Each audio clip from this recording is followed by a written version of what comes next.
ಇವತ್ತು ನಾಡಪ್ರಭು ಕೆಂಪೇಗೌಡರ 516ನೇ ಜಯಂತಿಯನ್ನ ನಮ್ಮ ತಾಲೂಕು ದಂಡಾಧಿಕಾರಿಗಳ ಸಮ್ಮುಖದಲ್ಲಿ ಸರ್ಕಾರದ ವತಿಯಿಂದ ಆಯೋಜನೆ ಮಾಡಲಾಗಿದೆ.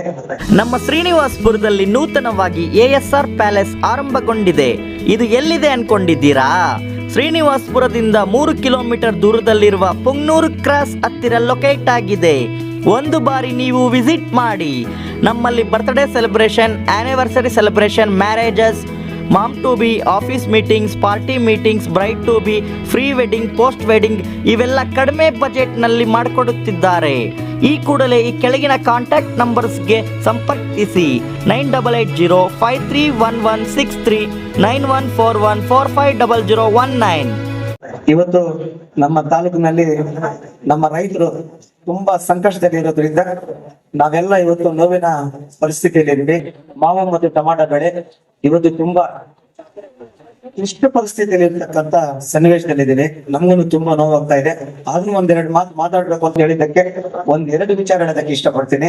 ಇಡೀ ಪ್ರಪಂಚದಲ್ಲಿ ಬೆಂಗಳೂರನ್ನ ಗುರುತಿಸುವಂತ ಕೆಲಸ ಮಾಡಿರ್ತಕ್ಕಂಥ ಮಹಾನ್ ನಾಯಕರು ಕೆಂಪೇಗೌಡರು.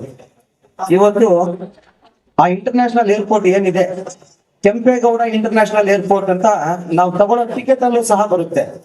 ಇವತ್ತು ಪ್ರಪಂಚದಾದ್ಯಂತ ನಮ್ಮ ರಾಜ್ಯವನ್ನ, ನಮ್ಮ ರಾಜ್ಯದಲ್ಲಿ ಇರ್ತಕ್ಕಂಥ ಕ್ಯಾಪಿಟಲ್ ಸಿಟಿ ಬೆಂಗಳೂರು ಏನಿದೆ, ಇವತ್ತು ಬೆಂಗಳೂರಿನ ನಿರ್ಮಾತೃ ನಾಡಪ್ರಭು ಕೆಂಪೇಗೌಡರು ಅಂತ ಮಹಾನ್ ಭಾವನ ಜಯಂತಿಯನ್ನ ನಮ್ಮ ಸಮುದಾಯದ ಮುಖಾಂತರ ಇವತ್ತು ಅವರು ಈ ಒಂದು ರಾಜ್ಯಕ್ಕೆ ನೀಡಿರ್ತಕ್ಕಂಥ ಎಲ್ಲ ಕೊಡುಗೆಗಳನ್ನ ಇಷ್ಟೊತ್ತು ನಮ್ಮ ಅಶೋಕಣ್ಣ ಅವರು ಮತ್ತು ವೆಂಕಟೇಶ್ ಸರ್ ಅವರು ಎಲ್ಲಾ ವಿಚಾರಗಳನ್ನು ತಿಳಿಸಿದ್ರು. ತುಂಬಾ ಸಂತೋಷ. ಯಾವುದೇ ಜಾತಿಗೋಸ್ಕರ ಒಬ್ಬರಿಗೋಸ್ಕರ ಇರ್ಲಿಲ್ಲ. ಎಲ್ಲಾ ಸಮುದಾಯಗಳನ್ನ ಒಟ್ಟಾಗಿ ಒಗ್ಗೂಡಿಸ್ಕೊಂಡು ಹೋಗುವಂತ ಸಮುದಾಯ ಯಾವ್ದಾದ್ರು ಇದ್ರೆ ಅದು ಒಕ್ಕಲಿಗ ಸಮುದಾಯ. ಅವರಲ್ಲಿ ಅಂತ ಒಂದು ಕೆಟ್ಟ ಆಲೋಚನೆ ಯಾವತ್ತೂ ಬರೋದಿಲ್ಲ. ನಮ್ಮವರನ್ನ ಭಾವಿಸ್ಕೊಂಡು ಎಲ್ಲ ಸಮುದಾಯಗಳನ್ನ ಒಟ್ಟಲ್ಲಿ ಒಗ್ಗೂಡಿಸ್ಕೊಂಡು ಜೊತೆ ಕರ್ಕೊಂಡು ಹೋಗುವಂತ ಸಮುದಾಯ ಒಕ್ಕಲಿಗರ ಸಮುದಾಯ. ನಮ್ಗೆ ಹೆಮ್ಮೆ.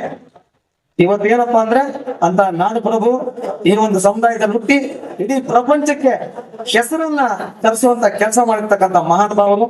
ಅಂತ ಮಹಾನ್ ಭಾವನಿಗೆ ಇವತ್ತು ಶ್ರೀನಿವಾಸಪುರ ತಾಲೂಕಿನ ಎಲ್ಲ ನಮ್ಮ ಸಮುದಾಯಗಳು ಮತ್ತು ಎಲ್ಲ ಸಮುದಾಯದ ಮುಖಂಡರ ಮುಖಾಂತರ, ತಾಲೂಕಿನ ಜನತಾ ಮುಖಾಂತರ, ಈ ವೇದಿಕೆ ಮೇಲೆ ನಿಂತಿರ್ತಕ್ಕಂಥ ಎಲ್ಲ ಹಿರಿಯರ ಕಿರಿಯರ ಮುಖಾಂತರ ನಾನು ಅವರಿಗೆ ವಂದನೆಗಳನ್ನು ತರಿಸ್ತಾ ನನ್ನ ಎರಡು ಮಾತನ್ನು ಮುಗಿಸ್ತೀನಿ.